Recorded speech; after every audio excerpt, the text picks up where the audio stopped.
The PowerPoint, is it showing up? It's showing up. Okay, great. Good afternoon to everybody. Good to see you all. So I know we have talked about substance use disorders in pregnancy before, but it often comes back over and over again as a requested topic. So we are going to revisit it today. And so any questions that people have as we go along about the treatment of substance use disorders in pregnant women, including medication questions, because we do have some providers that have experience with prescribing on the Zoom as well. And there are updates. I try and give updates every year. So I'd like to just kind of review purposely the disease of addiction, and just a reminder that this does not change when an individual becomes pregnant. Sometimes there is the expectation, both from us as treatment providers as well as peers who are in recovery, or peers who are still using substances, that, oh, well, you're pregnant, you should just, be able to quit more easily. And in fact, it's not necessarily any easier to enter into recovery and to pursue recovery when you're pregnant. Some women will talk about, I couldn't do it for myself. And when I became pregnant, I had some extra motivation because it wasn't just about me, it was about my unborn child. But it really doesn't change the fact that someone has a disease. So one of the things to think about when we work with women with substance use disorders is that they are likely to come from families where there's substance use, sometimes still active substance use in those families. So those aren't necessarily supports for them. And they're more likely to have a history of having kind of an over-responsible role in that family, having been caretakers as women in that family. They're more likely to have experienced sexual abuse and physical abuse, and more likely to be incest survivors. So when we think about treating the whole person, trauma-informed care is extremely important when working with women and working with pregnant women with substance use disorders. Women are actually more likely to begin use with a partner and to begin use following a traumatic event. So that is often an association with their substance use. And they're really one of the most highly stigmatized populations that we likely work with. And there have been studies done that really show they're more people with substance use disorders are more stigmatized than other mental health disorders, including bipolar disorder and schizophrenia. And then women with substance use disorders are even more likely to be stigmatized, including by their own peers who are in recovery or are struggling with substance use. So one of the things we know when women get into treatment are it decreases their active substance use. It actually increases their attendance at prenatal care. So it's helpful for us to be in collaborative relationships with the OB provider, because we can help support them getting into that care. One of the main reasons that women with substance use disorders don't seek care, whether it's OB care or whether it's care for their substance use disorder, is fear of being judged, fear of being stigmatized, fear of CPS, being called on them if they seek treatment. And once in treatment, some of those fears can really be addressed. Reduces overdose deaths, it improves neonatal outcomes, and certainly decreases infectious diseases, especially those associated with IV use. So we think about HIV, hepatitis C, and infective endocarditis. So just a little touching on prevalence. So this is from the National Survey on Drug Use and Health. The numbers have not changed dramatically. Typically, pregnant women who are younger are more likely to use illicit substances. We have seen, like in the general population, increasing use of fentanyl and increasing use of methamphetamines among pregnant women. Intrauterine exposure to the fetus of substances is very, very high in West Virginia compared to other states. You can see that 13.7% versus 8% is the national average. And that does translate into higher neonatal abstinence syndrome rates. So that is typically what we think of as withdrawal in the baby. And it's 53.5 per 1,000. So that's the highest in the nation. And it's remained that high for, I think, the last 10 years. Over 1 million babies are born every year to moms who struggle with substance use disorders, but we know that treatment improves outcomes. And so we want to try and encourage women to come into treatment whenever possible. There is an organization called Birthwatch that tracks the incidence of neonatal exposure and NAS in general. And so this is a little bit, I like to kind of show the differences around the states. So the Northern Panhandle has the highest rates of neonatal abstinence syndrome, and that is Region 1. And so you kind of can look at your own county and see where you are in that area. The stars, if you can see it on the map, are birthing hospitals, and I'm always really struck by this whole central area of West Virginia having such limited access to OB care and at birthing facilities. And then this is just kind of the national look of what individuals are using in terms of substances. I think it's important to still think about tobacco products and marijuana and alcohol, and including, in addition to illicit drugs. You can see that the rates of marijuana and tobacco are very high in pregnant women. We actually did a study with some folks from the School of Public Health, and we looked at Medicaid data over the 2016, 17, 18, 19, and it definitely showed a decrease in pregnant women being diagnosed at the time of their OB care and delivery, a decrease in opioid use disorders, but an increase in stimulant use disorders. So that's certainly what we see clinically. And that's what the Medicaid data tells us. So we see kind of these trends in opioids going down, but trends in stimulants going up. And these Medicaid data trends also showed that women ages 25 to 29 actually had the highest rates of substance use disorder in West Virginia, which is a little bit different than the national average. The national average shows that younger women tend to have higher rates of substance use disorder. The rate was 5.7% of women who deliver had the diagnosis of any substance use disorder. And the stimulant use disorder, we know the diagnosis trending up is really being driven by the increases we're seeing in methamphetamine use. And one thing to consider when working with pregnant women is stimulant use can really have some of the same symptoms as preeclampsia. And so thinking about high blood pressure and when we're testing for that, really talking to our OB collaborators and treatment providers. So when we think about helping them understand what they're seeing in some of those symptoms, including approaches for treatment. And if we didn't have a case, I was going to share a case example of this, but we may not have time for that, but that's okay. So when the highest risks when we look at stimulant use disorder to the pregnancy is placental abruption and preterm labor. So much. Laura, you asked if you can show the state regional slide again. Oh, yeah. Sorry, I'm not monitoring the chat. So this one? Yes. Yeah, any questions specifically? So the other thing that I didn't point out was like the rates of women who are on Medicaid versus private insurance. Obviously, there's huge difference. So the Medicaid being this graph with the blue line and the private insurance being the green line. Hey, Laura, it's Jeremy. I just asked, I took a quick picture of it. I was trying to understand the incidence rank from high to low, if the 1 through 5 and what that, I think I had it backwards in my head. So I got a picture, I'll figure it out. Okay.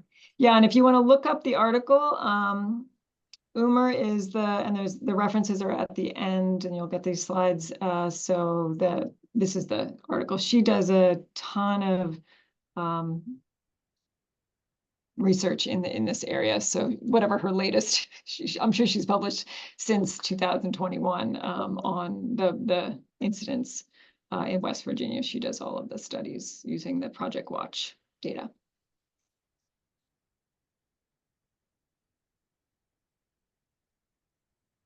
So some unique issues to working with pregnant women, and those of you guys who have done so are probably familiar with this. A lot of times people come in really motivated. They have a renewed sense of hope because they're pregnant. The number of women that I have worked with who say, I didn't think I could get pregnant, and this is like basically a sign from above that I was meant to discontinue my substance use and I have a higher purpose. Like there's really that theme among women with substance use disorders that see this as an opportunity that they didn't think they would ever get. And it's an opportunity to enter into recovery. So it can help resolve their ambivalence about using or not using. They tend to be a little bit younger, so maybe the trajectory of their use is shorter, the progression of their use is shorter, depending on when they started. They often have family support, although I say that it's variable. Sometimes people have family members who are still actively using. Some people have families who support them, but do not support them seeking treatment or do not support them seeking medication for opioid use disorder as the form of treatment in particular. But they do often have a high level of willingness with the motivation to have a healthy baby and to retain custody of their baby are the two big motivators. And then challenges that we think about is a lot of times women don't come into treatment until they're kind of later in the second or third trimester because they didn't actually realize they were pregnant, which for those of us who have been pregnant seems kind of shocking. But when people are disconnected from their bodies and using substances and numbing, the physical sensations in their bodies, it's absolutely possible to not realize they were pregnant. And also, especially if they didn't think they could get pregnant. We want to always be checking in about intimate partner violence. So not the kind of thing that often people will disclose on a screening at an initial intake. So we want to check on it throughout treatment. Often women really have to earn our trust before they're going to disclose interpersonal, intimate partner violence because they have a lot of shame about it. Like they know they should leave, but they can't leave. And they have a hard time even disclosing it. Childcare issues, transportation issues, if you have in-person visits, can be a barrier to accessing treatment, employment issues, financial issues as well.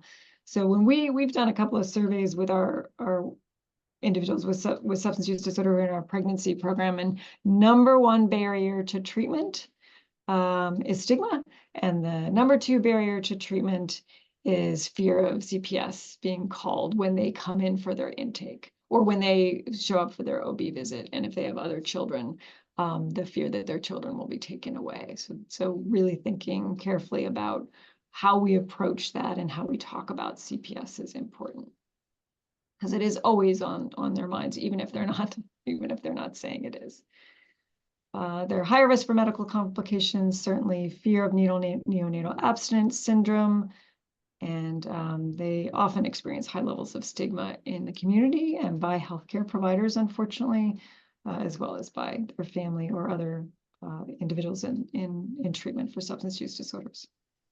So in 2011 at WVU, at the Department of Behavioral Medicine and Psychiatry, we created a pregnancy-specific treatment program because we were seeing pregnant women being treated in mixed gender groups or even all women's groups were pretty quiet, and they had a struggle when they disclosed recurrence or any kind of use that they would not feel, they would sort of feel the judgment from their peers, and they would talk to us about that if we saw them individually. And so we began to see them in a group all by themselves. And at least once a month, I have women in my group basically say, this is the best group ever because we get to talk about, all of our pregnancy related discomforts. We get to talk about breastfeeding. We get to talk about all of these body functions that they wouldn't necessarily feel comfortable talking about in a mixed gender group, or even an all women's group, because those may not be the issues that other women are dealing with. They also get to talk a lot about child protective services, neonatal abstinence syndrome, and also see their peers go through the process. So if a member of my group delivers, I get to see what happens with them in the hospital, because they come back to and report their birth story, which can sometimes be very positive and sometimes can be negative. But we want to make sure that people understand there's a range of experiences out there. And so that can be really, really valuable in the group setting. Any questions or comments before I move on to what's sometimes referred as the fourth trimester?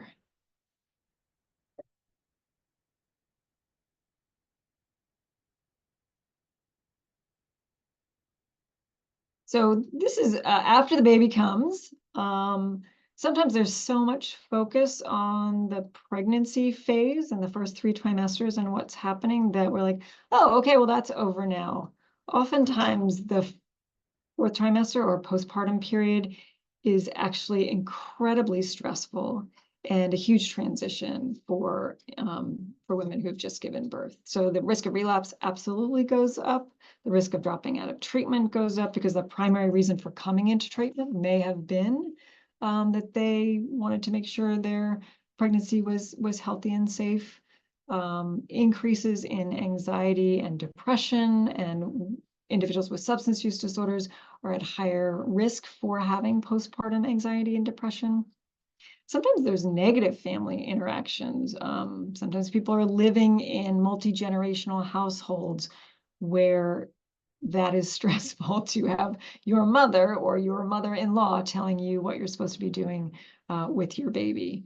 The neonatal abstinence stressor is there, especially if the baby has to go to the NICU due to exposure to illicit substances, or even exposure to buprenorphine in utero. And usually mom is feeling really, really guilty if that occurs. And then CPS involvement and possible child removal. Typically, and we try and help women prepare for this, if they have termination of rights from previous children or previous child protective services cases, they often will have a period where the baby is removed from their custody. It depends on the county. So I've seen it happen and I have seen it not happen, but it is likely. And so we want them to be prepared for that without having, without giving up hope that that might not happen, because we don't want them to give up hope and return to use if they kind of don't have that hope that they'll bring the baby home. And then we always tell people that if you remain in treatment and you're able to kind of maintain abstinence and get into recovery, we will absolutely advocate for you to keep the baby. So the other thing that happens postpartum is the risk of overdose can go up. So this was a study that was done in Massachusetts, and you can see this kind of overdose events that occur. It's higher in the first trimester than the lowest in the second trimester, goes up a tiny little bit in the third, but then as the months go on postpartum, the rates increase.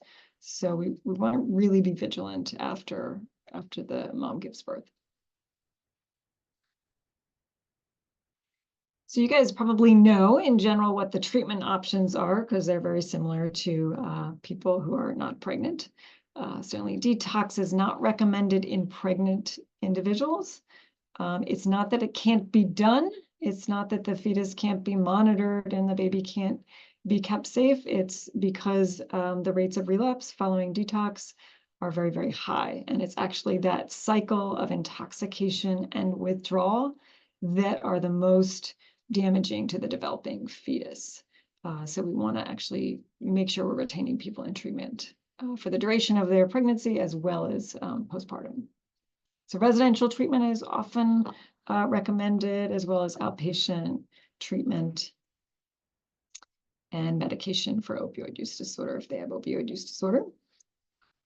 Again, for the reasons that I talked about a little bit earlier, the group therapy is really ideal for pregnant individuals and even including postpartum because of the support and sharing of resources.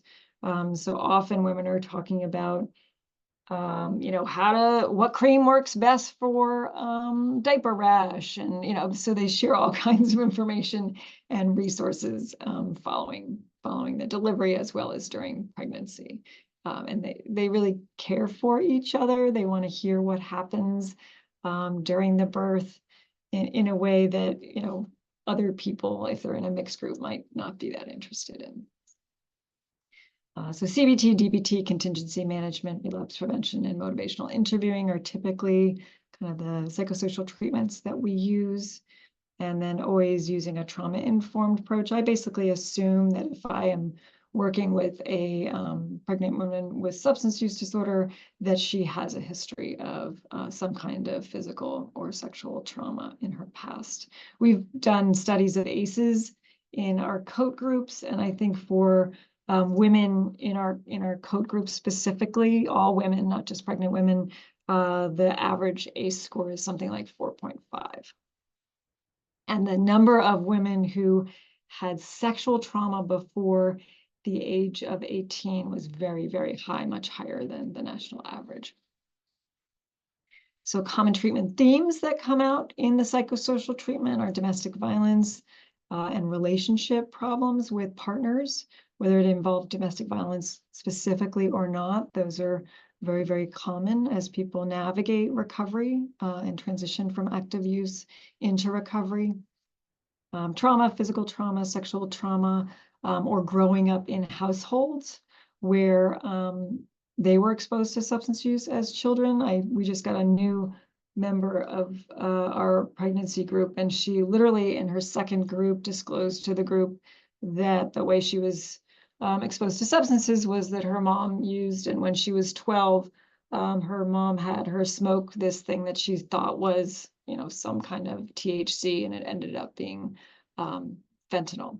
And so she was introduced at age 12 to opioids by her mother and then continued to use. And she's now 21, so she's super young and getting into treatment. And it's actually lovely that she trusted the group enough to disclose that. And, when I think about the way that her life can be transformed because she's coming in so young, it's really inspiring, I think, to me and I think to the other group members as well. But that's certainly, one of the kinds of traumatic events that our patients have experienced.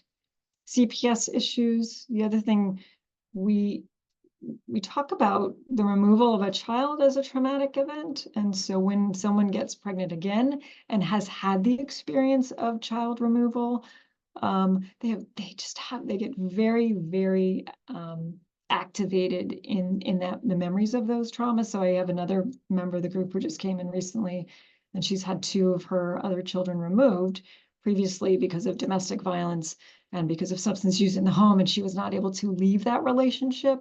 She's in a stable relationship now, which is great, but she has so much fear about that child being removed once she delivers. And then parenting issues. So oftentimes patients who have experienced not great parenting are not sure about their own skills in parenting. And we've had women say, I don't want to bond with my baby because I feel like I'm going to do it wrong. So they'll articulate that. And then we can really talk with them about attachment and what that looks like and attunement. And it's not, if you feel like you don't have that skill, it is something you can learn. One of the most rewarding things I ever did in my career was actually do dyadic work with moms and their babies, where you literally, you spend time with mom and the baby and you help them attune and really help them understand they have that skill. And when they see the baby respond to them in a way that maybe the baby hadn't before, it is really such a light bulb goes off for them, and they feel like, oh, I can do this. And so anyone who has the opportunity to do any dyadic work in your settings, I really encourage that, because it can be very rewarding for mom and the baby and also the provider. So a little bit about medications for opioid use disorders. So methadone used to be kind of the gold standard. After the research that's been done on neonatal abstinence syndrome, we do understand that actually the rates of neonatal abstinence syndrome are a little bit lower with buprenorphine as opposed to methadone. And specifically, if there are symptoms, the symptoms are less severe. And so it's actually recommended that buprenorphine is the medication prescribed in pregnancy at this point. We used to only prescribe Subutex because it was a mono product as versus having both naloxone and buprenorphine in there. But again, there's been enough research done that there's really no negative effects from the naloxone. And there are some risks for Subutex in terms of misuse, injecting, or snorting. So we tend to provide the combination product at this point. And then looking at the injectable products that are on the market, Sublocade and Brixadi, they are currently under study, including in pregnant women. And we have certainly prescribed both in pregnancy and Department of Behavioral Medicine and Psychiatry with good results. So I don't know if people have questions specifically about the long-acting injectable products in pregnancy, because Tony had mentioned that might be something we would want to hit on. Yeah. Laura, this is David Howie. Are you guys registering the people that you're putting on Brixadi and Sublocade in studies? Because I mean, that's some people are looking at that, so I don't know if that's something I would see would be a good thing, so there's more comfort with it, because there's still a fair amount of discomfort, and the manufacturer still says a really big statement on it. Yeah, I'm going to defer to our prescribers. Jeremy, do you do anything with registering? Well, I know internally we kind of track it. I don't think we've done any kind of thing where we put out research wise, unless somebody already is in a research study. And if, like in our big research study using Brixadi, if someone gets pregnant, we're not allowed to continue them on Brixadi. But clinically, yeah, within the pregnancy group, there are people that are on, I think both Sublocade and Brixadi. I know people are on Brixadi now. But yeah, we do have a handful of people, pregnant people that are on Brixadi. Yeah, because I know ASAM, the subgroup of pregnant women, has a study going. There's different people doing that, and they were recruiting. So just something to think about. Thanks. Are they providing medicine to them, or is it just like kind of monitoring people? I'll have to dig through my emails and find out for you. I can't remember. It was about 2 years ago. I think they were recruiting people, and I had connected up, with somebody in Morgantown, and we just don't have enough patients to really, have done it. But I'll look for it for you, Jeremy. Yeah, the NIDA CTN is just wrapping up a big study. So the NIDA Clinical Trials Network, it's CTN number 80 because they all have numbers. And so I'm hoping to see some results from that published soon. But that was the big Brixadi in pregnant women study. And then they follow out the mother-infant dyad for a certain amount of time. So we'll hopefully be looking for the results from that soon. And that was with weekly Brixadi. I think so, yeah. Yeah. Marshall was one of the sites that they were using it. And then naltrexone in pregnancy. Does anyone have any experience they want to share about that?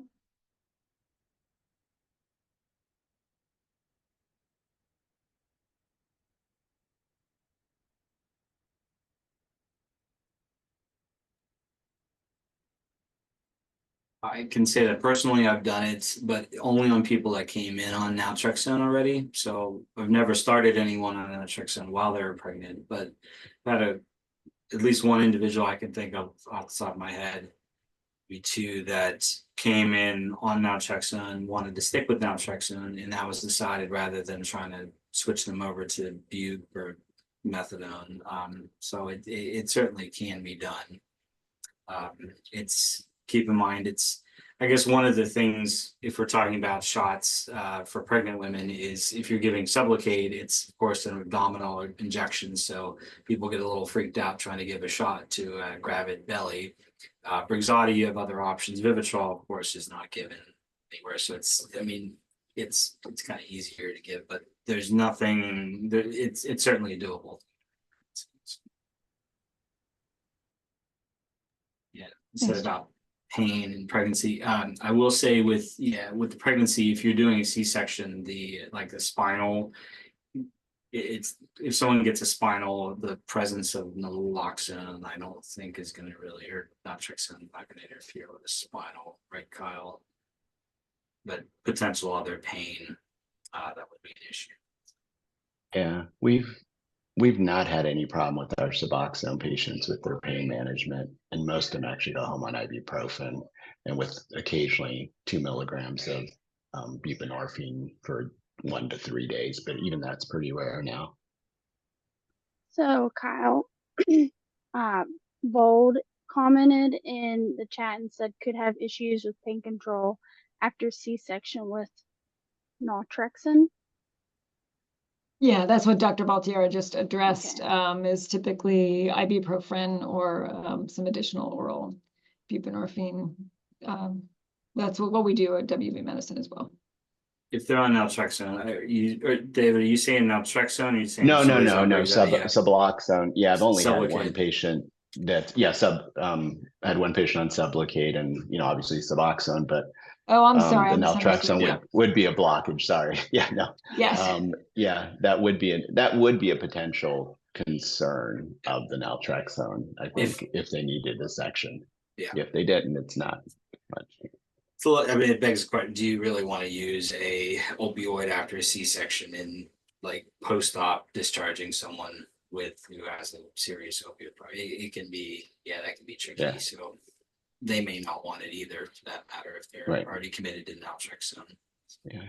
And there are a lot of other options depending on your anesthesia. They're doing peritoneal blocks here. So that's been quite helpful for patients as well. And then, as everybody knows, pain is complicated. And I think the MCO groups help people have less pain. They're just pain relievers. And so I think not being as afraid and stuff, although there are people that are outliers as well. So it's not always black or white.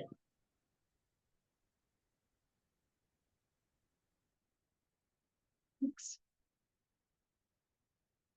So always important to talk about the risks and benefits with patients. And these are kinds of the ones that we typically will talk with them about. Again, we used to have, I think this is a good sign, we used to have many, many more pregnant women come in wanting to keep their MOUD a secret from their family. And they would have to make sure all of the nurses knew, and they would have to have codes when their medication was brought in that their family members had to leave. I mean, it was created a lot of stress for the person who had just delivered. And we see that less and less. So to me, that speaks perhaps of there being a decrease of stigma around MOUD for family members.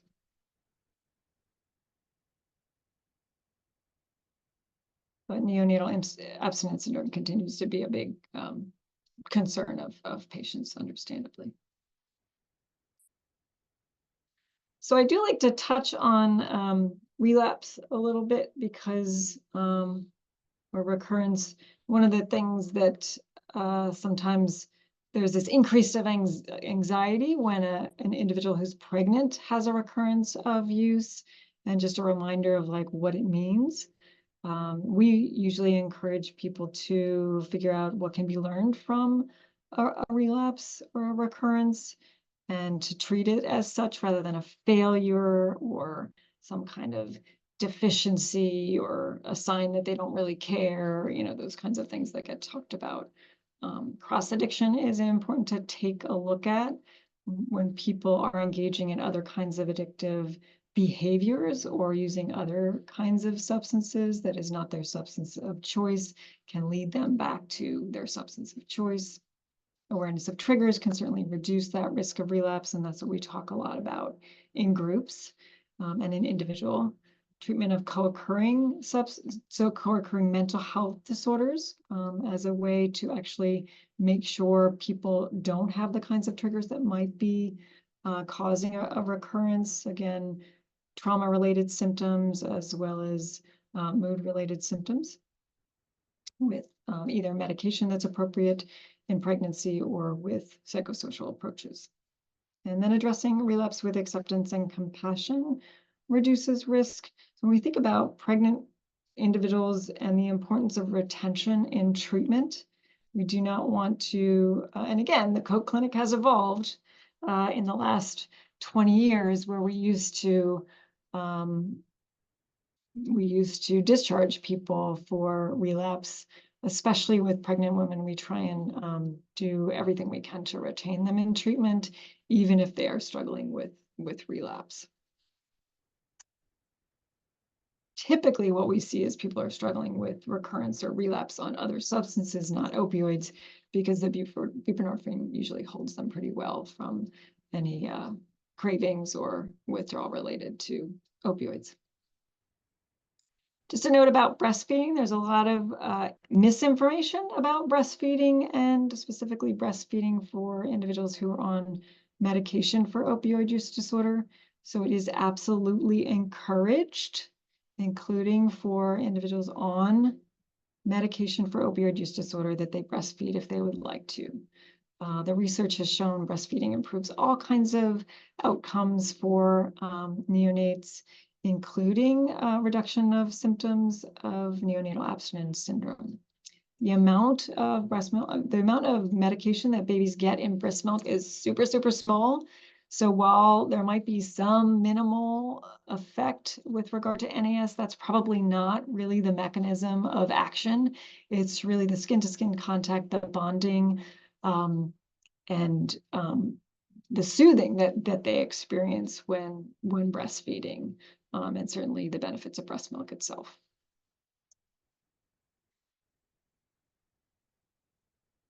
So I'm going to talk a little bit about, but this is the last part of about an integrated model of care that we use at Healthy Minds Morgantown. We call it P-COAT, or pregnancy. It's really pregnancy and postpartum COAT. We have a weekly group, a bi-weekly group, a monthly group, and a bi-monthly group. So people tend to stay long-term, which is great. And we have the same structure as regular COAT, with the weekly medication management and group therapy happening in tandem, and then they move through the phases. Usually people come into treatment in their second trimesters, so they'll often choose to stay in weekly group until after they deliver, which we let, it's fine if they want to stay longer. They feel supported by the group, and it's really nice to have contact with a treatment provider on a weekly basis. Our prescriber is also a nurse midwife, and so they get to answer all of those pregnancy-related questions that they forget to ask their actual provider when they show up for their OB visit, because people get nervous and if they don't write their questions down, they just forget. Or stuff comes up that's new, and they get to see their COAT provider more frequently. We do random pill counts or strip counts.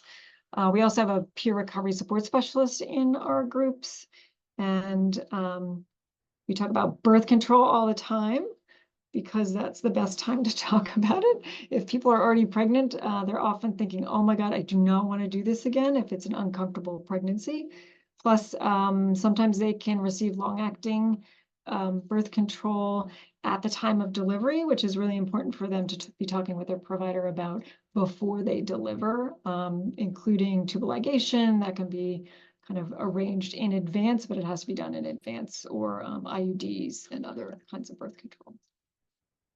So retention is super important. Again, as I said, we sometimes retain people even though they are struggling with use or chronic relapsing. There's one patient I can think of in particular who she used during most of her pregnancy, but we retained her throughout.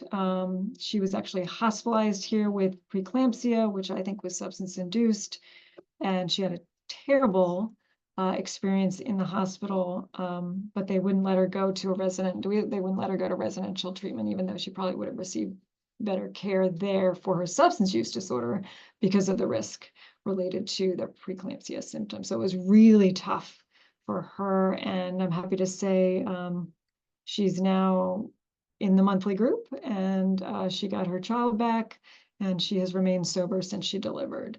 So there was really, she always reminds me of like the benefits of retention in treatment. And she always showed up, which was interesting because not everybody in active use can always make an appointment, but she did show up, and she's doing really well today. You did have a question. It was, do you provide birth control or do you refer them to their PCP?